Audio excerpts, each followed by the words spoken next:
The following is an excerpt from Adventures in Gray Polyester, Volume 1. Ignorance, Ineptitude, and Indecency Inside the World of Hotel Security. The excerpt is entitled Bar Mitzvah Mayhem. So up till now, I've described many instances at the hotel which by many metrics made the place more trouble than the pay was worth. But nothing, and I do mean nothing, was worse where the hotel was concerned than working a bar mitzvah. The parties were often way out of control, with many, many children doing whatever they want. And the parents were usually no help at all. But one of these takes the cake by a long shot.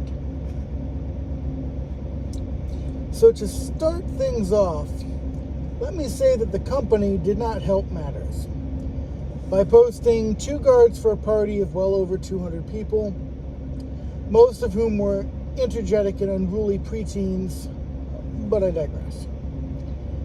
I was working this one with Ron, who was roughly the same size as most of the preteens who were running around. The hilarity of the visual is difficult to convey through words. You're going to have to trust me, it was a funny sight. It did not take long for this to get out of hand. It went something like this.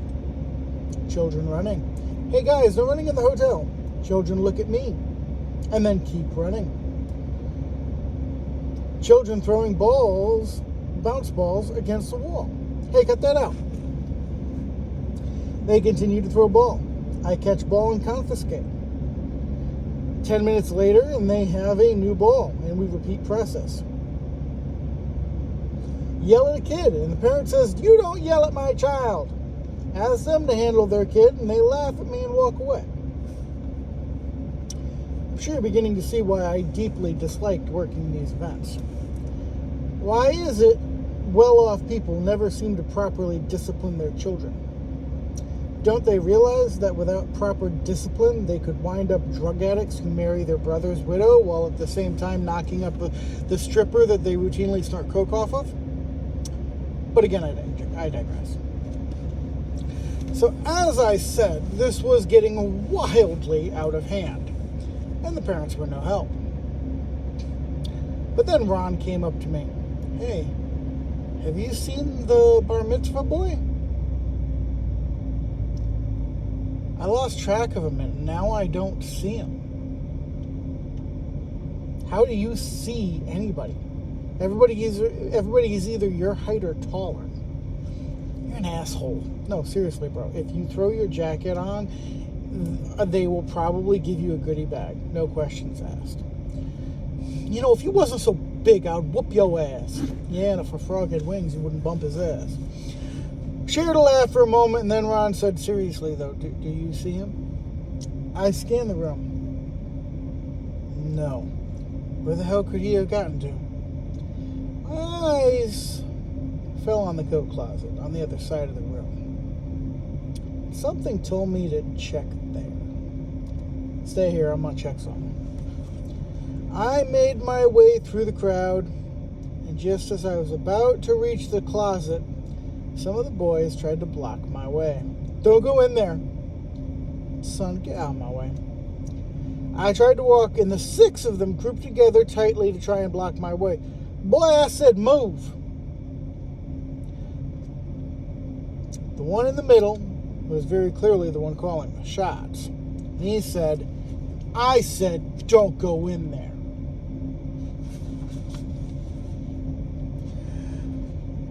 I chuckled a little, because I'd had enough. I leaned down slightly to be eye to eye with the kid. As I let my pupils narrow and my eyes widen, I flared my nostrils and curled my upper lip into a snarl and growled, Son, I'm not fucking with you. Move your little ass before I give you the beating your limp-wristed, pencil-dick daddy ain't man enough to give you.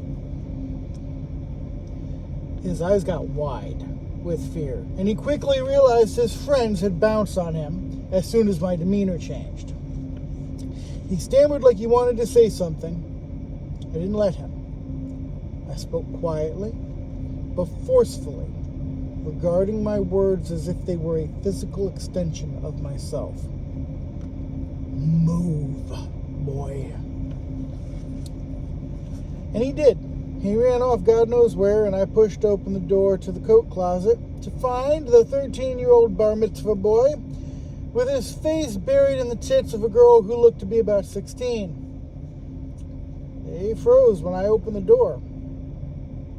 I calmly said, "Young lady, you need to get out of here before I find your father." She was gone faster than Jesse Quick. And the kid turned to me and angrily said, "How dare you?"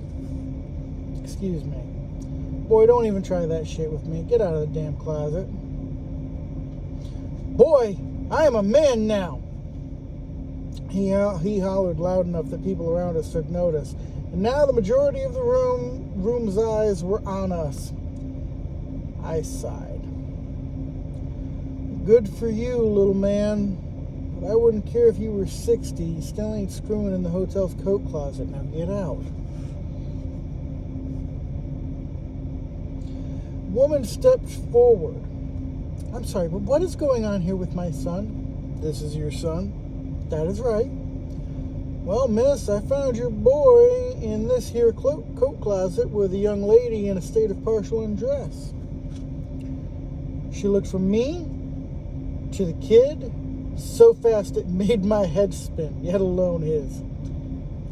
"This is true?" The boy stammered and stuttered, and the mother turned to me. "What girl?" I scanned the room and saw her trying to blend in the back. I nodded. "The blonde one over there." She grabbed her boy by the ear and drug him out of the closet. And on her way by, she grabbed the girl by the ear as well and drug them right out of the room. It was quiet for a moment. And then, like something out of a comedy, the people just started singing and dancing and laughing again as if nothing had happened. I walked back over to Ron. "What happened?" "Bar mitzvah boy officially got further down the baseline than you ever have." "Shit. I know you ain't talking shit. Don't nobody get more action than me.